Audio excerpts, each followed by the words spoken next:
Ang lamig na mga bossing. Malamig na rin.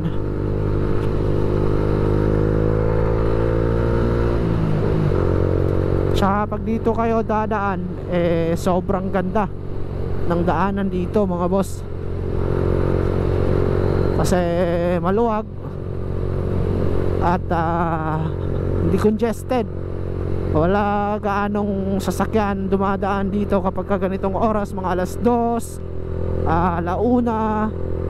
Siguro mamaya kapag pauwian na ng tapos na ng office. So dito marami yung dumadaan dito mga boss. Ay, gusto ko sana mag picture ba? Picture na lang sana ako dito.